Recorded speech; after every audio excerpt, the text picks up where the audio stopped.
Bonjour à tous, cette vidéo est un peu particulière car elle parlera d'un sujet sérieux sur Wallsville. Le metagaming. Cette pratique consiste à... Et depuis quand c'est toi qui fais ma présentation vidéo? En plus, tu l'as fait très mal. Tu mets plein de points partout. Et en plus, t'es même pas capable d'orthographier comme il faut. Franchement, Encore. j'aurais jamais dû...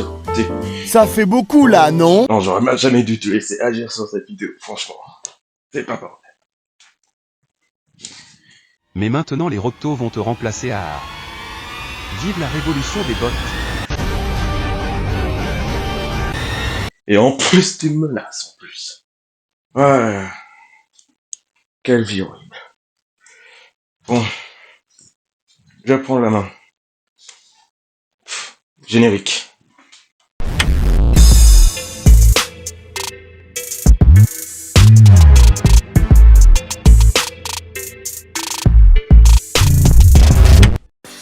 Salut à tous, aujourd'hui vidéo un peu différente de mes let's play habituels, car aujourd'hui on va parler d'un cas plutôt sérieux sur Wallsville.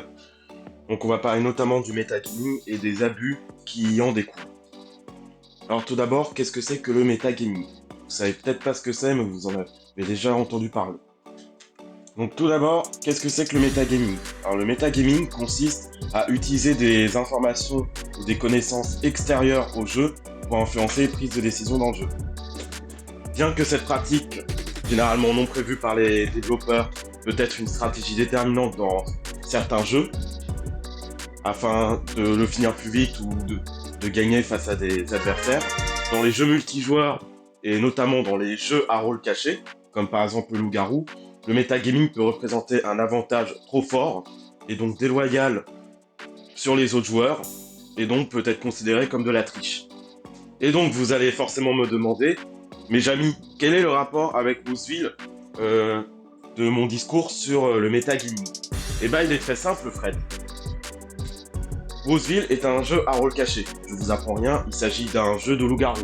Donc chaque joueur se voit attribuer un rôle, et le but est de mener son équipe à la victoire. Donc on a une majorité qui est ignorante, le village, donc avec tous ces rôles, donc par exemple le docteur, la voyante, des trucs comme ça. Nous avons une minorité qui connaît le jeu, donc les loups-garous, qui sont généralement au nombre de 4. Et ensuite, nous avons un tueur solo et un rôle basé sur le vote. Je ne vais pas m'étaler sur ces rôles-là. Et donc, bien évidemment que dans ce genre de jeu comme Wallsville, le metagaming peut être extrêmement fort, car ça peut avantager une équipe de manière complètement déloyale et permettre à une équipe de mener le jeu. C'est notamment le cas du village, dans beaucoup de situations dont je vais vous expliquer durant la vidéo. Donc tout d'abord, ce que vous devez savoir, c'est que dans Wallsville, le metagaming est interdit et considéré comme de la triche. En effet, selon le règlement, le metagaming est considéré comme ce qu'on appelle une exploitation de failles. Cela signifie que si vous faites du metagaming sous n'importe quelle forme, vous pouvez être report, donc signalé, et ensuite vous serez banni. Mais donc, une question qu'on peut se poser, il existe quoi comme sorte de metagaming? Alors, tout d'abord, je vais vous parler du metagaming sur les icônes de rôle et les niveaux de joueurs, parce qu'il s'agit du metagaming le plus courant. Donc tout d'abord, un petit peu d'histoire. Dans le passé.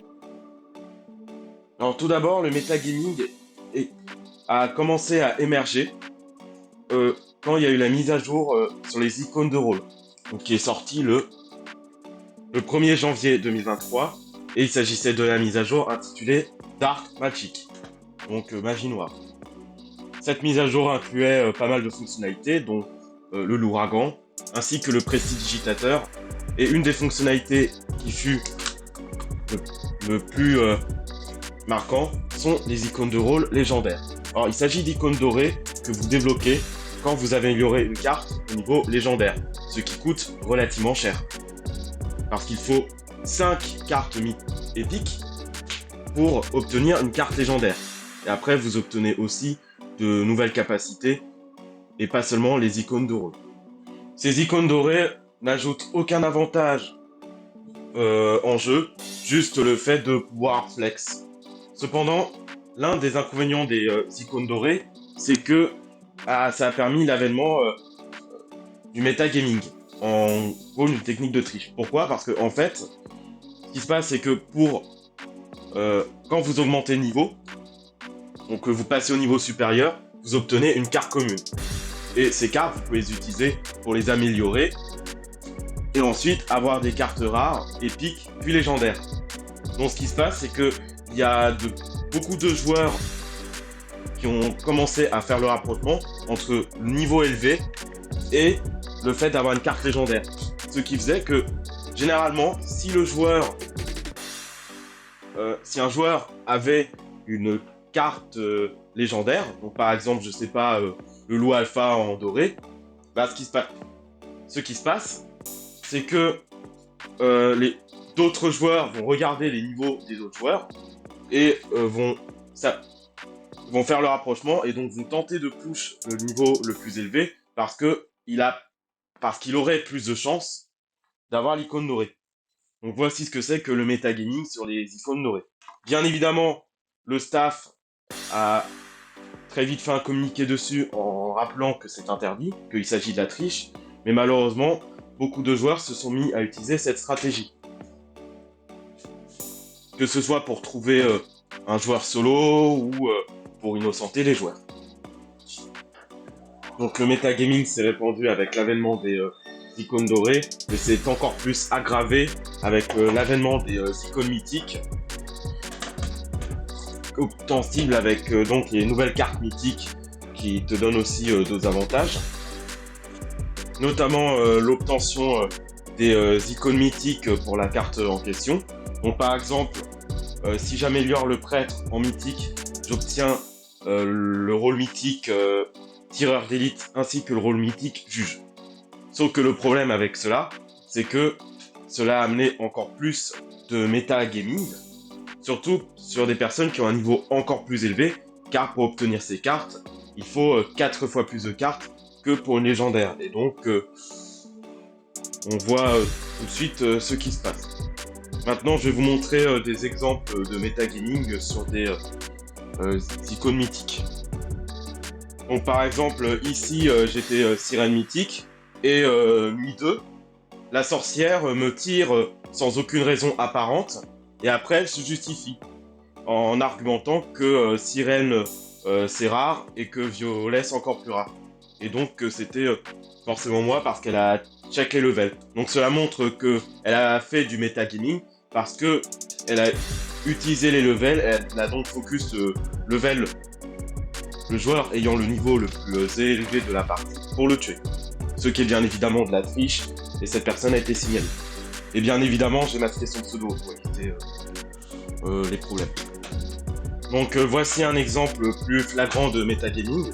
Donc on peut voir le 6 qui tente de chercher la sirène en utilisant les niveaux. Et on peut voir donc qu'il accuse 2 et 8 d'être sirène.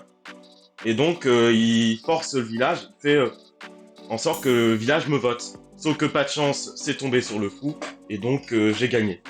En plus, le 8 et le 2 étaient même pas sirènes, et bien évidemment, le joueur en question a été signalé pour metagaming, et bien évidemment, j'ai masqué son pseudo.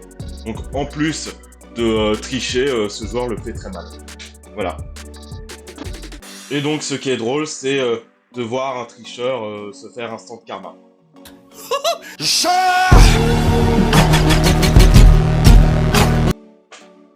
Bon, c'est bien de parler des joueurs qui trichent, mais une question qu'on peut se poser, mais c'est comment lutter contre le metagaming. Donc alors, une des solutions qui existent, c'est tout simplement de ne pas mettre d'icône mythique ou d'icône dorée. Donc c'est une solution qui est assez radicale, mais qui fonctionne.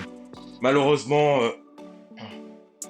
cette solution est à connotation un peu négative, parce qu'on se prive un petit peu du skin et donc le fait de pouvoir se distinguer, mais ça permet au moins de limiter à 90% les tricheurs. Mais malheureusement, cela ne va pas forcément empêcher d'autres joueurs de mettre des icônes dorées ou mythiques, et également de se metagaming entre eux pour s'innocenter. Donc pour moi, ce n'est pas forcément la solution. Une des meilleures solutions, c'est bien évidemment de report les joueurs s'ils voient vous faire du metagaming. Comme ça, ces joueurs-là, ils se feront bannir et ça les apprendra à tricher. Il y a aussi une prise de conscience à avoir à ce niveau-là. Et donc, que ont fait les développeurs? Les développeurs ont proposé donc des solutions. Par exemple, la possibilité de masquer son niveau afin de limiter le metagaming. Sauf que le problème, c'est que une fois que les joueurs ont commencé à masquer leur niveau pour lutter contre le metagaming, il y a d'autres techniques qui sont apparues, dont je vais pas trop parler ici pour pas en faire de la pub, mais il y a d'autres techniques qui sont apparues, par exemple basées sur le skin autre. Bien évidemment, ces techniques sont interdites et restent dans le metagaming. Donc, faites attention à vous. Et vous pensez donc que j'en ai terminé avec le metagaming? Alors pas du tout, parce que il n'y a pas uniquement le metagaming avec les icônes dorées ou mythiques, et il y a également d'autres types de triches qui, cette fois-ci, ne sont pas basées sur les niveaux des joueurs. Il s'agit de ce que j'appelle la triche à la courtisane. Alors qu'est-ce que c'est que cette triche? En fait, il s'agit d'une technique de triche qui fait en sorte que un joueur met des infos de courtisane dans sa bio afin de permettre de communiquer au village ces infos de courtisane nuit 1. Ce qui n'est pas censé arriver si la courtisane meurt.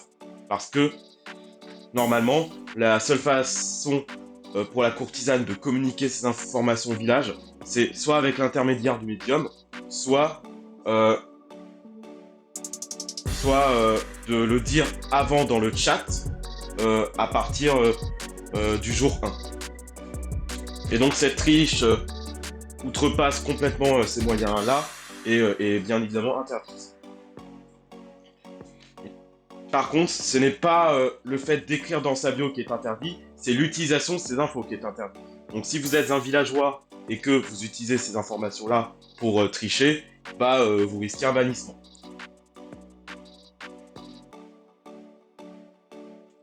J'espère que cette vidéo vous aura plu. Bien évidemment, comme je le remartèle à chaque fois, toutes ces techniques que je vous ai montrées, c'est de la triche. Et donc, c'est interdit par le règlement de Roseville. Donc, si vous le faites, vous serez report et vous serez banni. Et donc, c'est sur ce point que je vous souhaite une bonne journée.